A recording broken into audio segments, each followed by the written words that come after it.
What's up, everybody? Welcome to DFS by the Numbers. This is my betting breakdown for UFC Vegas 8, coming off of a decent card last week. It was really tough. Went 2-1 on my bets. Both bets that I gave out on this betting breakdown video hit: the Wright and Villanueva under 1.5, and also the Agapova Dobson under 1.5 as well. In this video, I'm going to go over 3 plays that I have. I also might add a play, so it's really important you guys follow me on Twitter, DFS_numbers, or Instagram, DFS by the Numbers. I'll post my final bets sometime Saturday in the afternoon. So make sure you guys check that out. If you guys can like this video, it's very, very appreciated. Subscribe if you haven't yet. Almost to 6,000 subscribers. If you guys can get me there, it would be amazing to hit that milestone.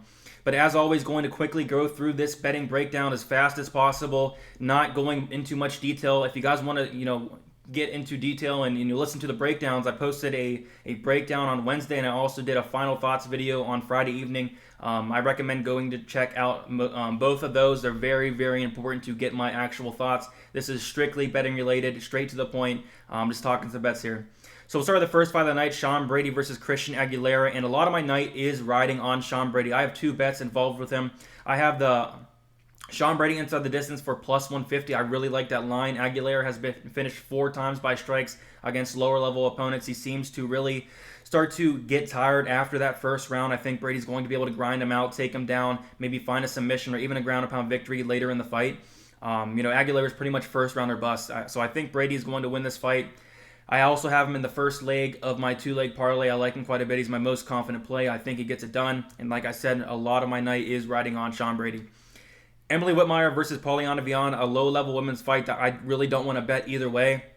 I think Whitmire is better pretty much everywhere, and outside of her getting submitted with like an armbar or something off of Viana's back, I think she's going to get the win, but I would not touch her as a favorite, especially at minus 140. If she was an underdog, I'd take a look at it, but this is a pretty easy pass for me. Maybe the fight doesn't go to decision, plus 120 could be sneaky. Viana has finished 100% of her fights. We just saw Viana gets submitted by Veronica Macedo, so this could end inside the distance, but I'm just going to stay away, not too much. I want to, don't really want to put anything into this fight, really. So Austin Springer versus Alex Caceres.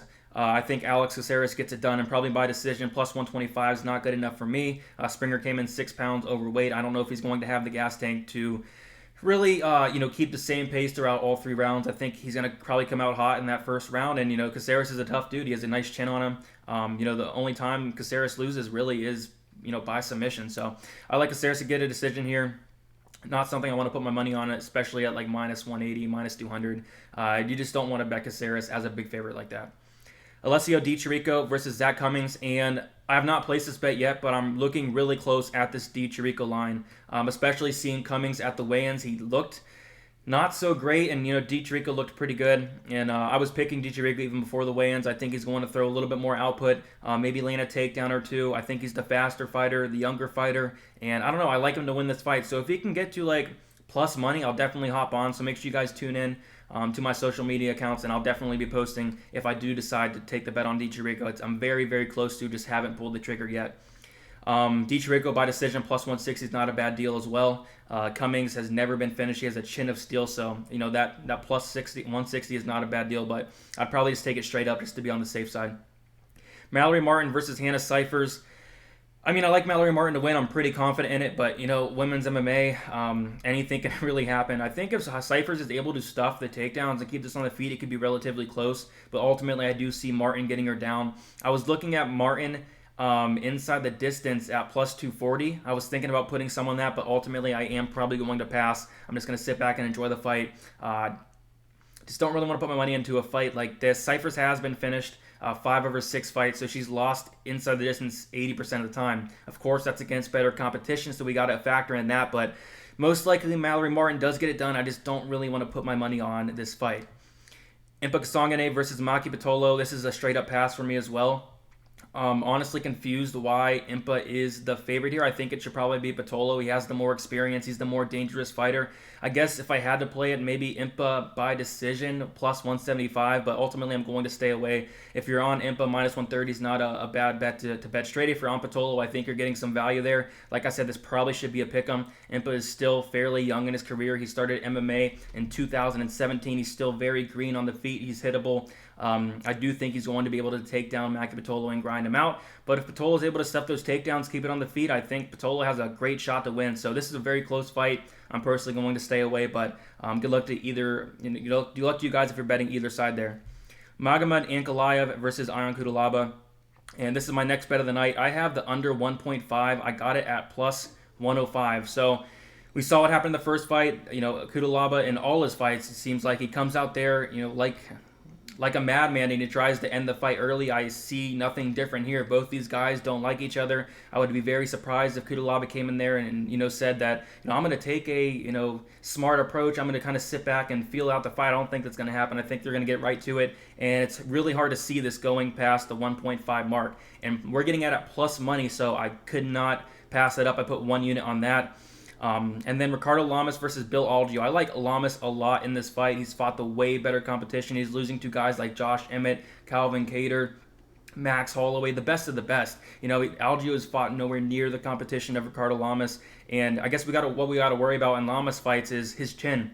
And Algeo only has like a 22% finish rate by knockout. A lot of his fights end up on the ground. And I think if Llamas is able to take him down, which he should, he's a great wrestler. I think he's going to win with some ground and pound or even submission.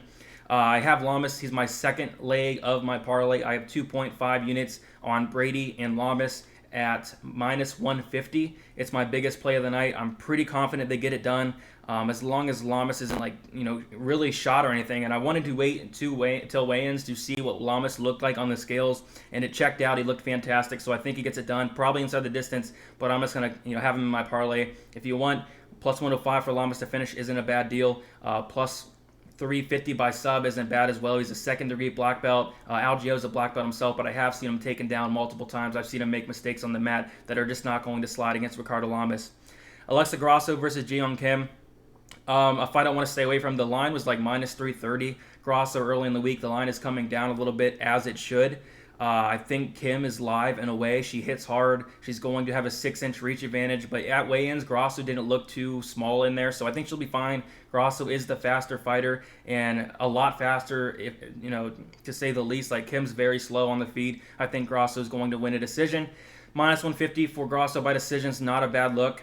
If you want to parlay Grosso, I personally wouldn't do it, but I think she'll win. Just not overly confident in that. And then Neil Magney versus Robbie Lawler. I don't know. This is a tough fight. I kind of like Magney by decision at minus 110. But at the same time, I just have a weird feeling that Lawler might be able to get it done here. But it's so hard to pick Lawler at this point. He's 38 years old. He's fought the better competition. It seems like his output has really dwindled over the past couple years. He hasn't had a first-round knockout since 2013. Hasn't had a knockout since 2015 in the 5th round of the McDonald fight. But I don't know. I'm going to lean with Magney, but I don't know. I just feel like it's going to play out a little bit closer than people think. If I was to bet this, probably Magney by decision. Lawler by KO is plus 490. So if you're on Lawler, I think that's his path to victory, is getting a knockout. I think it will be pretty hard for Lawler to win a decision against a guy like Magney. Alexander Rakic versus Anthony Smith.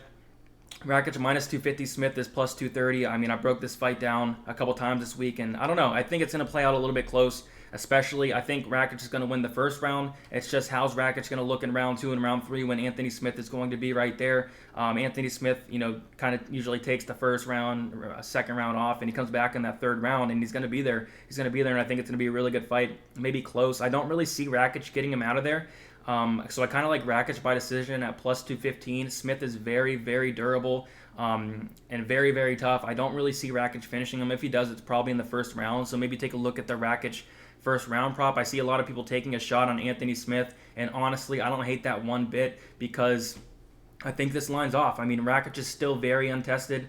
He's fought Jimmy Manuel knocked him out. He lost to Volkan Oezdemir. He beat Devin Clark, but Devin Clark dropped him twice in that fight. I still have a lot of question marks for Rakic here. And honestly, if this was a 5-round fight, I'd be picking Anthony Smith, especially at these odds. So it's going to be a pass for me. If anything, I'd probably take a look at the decision prop, but I'm just going to pass here. So just to recap real quickly, my 3 bets. I have the Ankalaev Cutelaba under 1.5. I got it at plus 105. I put 1 unit on that. I have Sean Brady inside the distance plus 150. I put 1.5 units on that. And then I have a parlay of Llamas, Brady, minus 150. I put 2.5 units on that. Those are my 3 plays. I might add a 4th play, whether it's Charico, whether it's maybe Magney by decision, whether it's Rakic by decision as well. I might add another one, but ultimately those are my 3 bets that I'm most confident in the bets I'm going with for Saturday. If you guys have any questions, you guys can comment below. Let me know if you guys like this video. I'll keep doing it for sure. Got a lot of good feedback on it as well. You guys can follow me on Twitter, DFS_numbers, Instagram, DFS by the numbers. Come talk some fights with me on fight day. I'm usually pretty good at replying. If you guys have any questions about live bets, all that, I'm pretty good at replying, during the fight. So with that said, if you guys have any bets, good luck. If you guys are going the other way, good luck. It's time to make some money. I like this card. I like my spots. A lot of my night is riding on Brady. So let's get it, Brady, and good luck to you guys, and let's make some money.